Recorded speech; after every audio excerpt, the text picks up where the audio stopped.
গত জুনের যুদ্ধে ইরানের উপর হামলা চালাতে জর্ডানদের মতো মধ্যপ্রাচ্যের দেশগুলোর আকাশপথ ব্যবহার করেছিল যুক্তরাষ্ট্র। সেবার নিজেদের আকাশপথ যুক্তরাষ্ট্রকে ব্যবহার করতে দিয়ে ইরানের পরিণতি চেয়ে চেয়ে দেখেছে যেসব মুসলিম দেশ।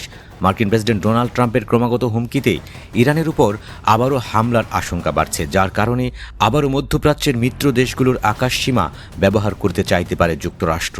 কিন্তু এই অবস্থায় আগেভাগে সতর্ক অবস্থান নিয়েছে সৌদি আরব। ইরানের হামলার জন্য নিজেদের ভূখণ্ড বা আকাশপথ যুক্তরাষ্ট্রকে ব্যবহার করতে দেওয়া হবে না বলে স্পষ্ট জানিয়ে দিয়েছে দেশটি। ট্রাম্পের প্রশাসনের ক্রমাগত হুমকি এবং পারস্য উপসাগরে মার্কিন রণতরী মোতায়েনের ফলে যখন নতুন করে যুদ্ধের জল্পনা তুঙ্গে, তখন সৌদি আরবের এই নাসূচক অবস্থান ওয়াশিংটনের সমরকৌশলে বড় বাধা হয়ে দাঁড়াতে পারে। নিজেদের আঞ্চলিক নিরাপত্তা নিশ্চিত করতেই রিয়াদের এই কঠোর সিদ্ধান্ত বলে মনে করছেন বিশ্লেষকরা। মধ্যপ্রাচ্যে সৌদি আরবের অন্যতম প্রতিদ্বন্দ্বী ইরানের হুমকি মোকাবেলায় যুক্তরাষ্ট্রের কাছ থেকে বিলিয়ন বিলিয়ন ডলার মূল্যের অস্ত্র কিনে অস্ত্রের গুদাম সমৃদ্ধ করছে সৌদি। তাই যুক্তরাষ্ট্র ইরানে হামলা চালালে সৌদিরই খুশি হওয়ার কথা, কিন্তু তা না করে উল্টো দীর্ঘদিনের বৈরী দেশ হওয়া সত্ত্বেও ইরানের ওপর সম্ভাব্য মার্কিন সামরিক হামলা ঠেকাতে এখন সবচেয়ে সোচ্চার ভূমিকা পালন করছে সৌদি।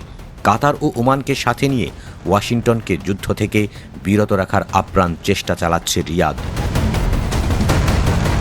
বিশেষজ্ঞদের মতে সৌদি আরবের এই অবস্থানের প্রধান কারণ হল যুদ্ধের ভয়াবহ অর্থনৈতিক প্রভাব। ইরানের সাথে কোনো ধরনের যুদ্ধ শুরু হলে তার আঁচ সরাসরি সৌদি আরবের উদীয়মান অর্থনীতির উপর পড়বে বলে আশঙ্কা করছে রিয়াদ। বিশেষ করে ইরানের সর্বোচ্চ নেতা আয়াতুল্লাহ আলী খামেনিকে হত্যা করা হলে এর প্রভাব ইরানের সীমানা ছাড়িয়ে গোটা মধ্যপ্রাচ্যে ছড়িয়ে পড়তে পারে। খামেনিকে হত্যা করলে সৌদির শিয়া অধ্যুষিত অঞ্চলসহ পুরো মধ্যপ্রাচ্যের চরম বিশৃঙ্খলা ও নেতিবাচক প্রতিক্রিয়া সৃষ্টি হতে পারে বলে আশঙ্কা করছে রিয়াদ। আর এমনটি হলে সৌদি রাজতন্ত্রের অভ্যন্তরীণ স্থিতিশীলতাও গুরুতর হুমকির মুখে পড়বে। আর এইসব কারণেই ভয় বাড়ছে সৌদি আরবে, আর তাই ইরানের সামনে কৌশলগত ঢাল হয়ে দাঁড়িয়েছে দেশটি। এদিকে ইরানে হামলার আশঙ্কার মধ্যে রয়েছে মধ্যপ্রাচ্যের আরেক দেশ কাতার। আল উদেইদ মার্কিন ঘাঁটি থেকে নিজেদের কিছু কর্মীকে সরিয়ে নিয়েছে দেশটি। বর্তমান আঞ্চলিক উত্তেজনার মুখে নাগরিক ও সামরিক স্থাপনার নিরাপত্তা নিশ্চিত করতেই এই পদক্ষেপ নেওয়ার কথা জানিয়েছে কাতার সরকার। গত জুনের সংঘাতে কাতারের এই আল উদেইদ ঘাঁটিতে মিসাইল হামলা চালিয়েছিল ইরান। এটি মধ্যপ্রাচ্যে থাকা যুক্তরাষ্ট্রের সবচেয়ে বড় সামরিক ঘাঁটি। সেই হামলায় এই ঘাঁটি ব্যাপকভাবে ক্ষতিগ্রস্ত হয়। তাই নতুন করে সংঘাত শুরু হলে এই ঘাঁটিটি ইরানের অন্যতম টার্গেট হতে পারে। এসব ভয়ের কারণেই আল উদেইদ ঘাঁটি থেকে কর্মী সরিয়ে নিয়েছে কাতার।